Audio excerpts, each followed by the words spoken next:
Hey guys, welcome back to GFX. In this video, we're diving into an amazing GFX pack that's packed with effects, transitions, and templates to level up your video editing game.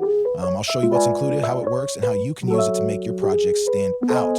Whether you're editing for YouTube, social media, or something bigger, this pack has something for everyone. Let's get into it.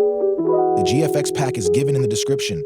After you download the pack, it should look like this. Right-click on the zip file and click Extract To. Then the pack will be extracted within the folder. Now you are good to go.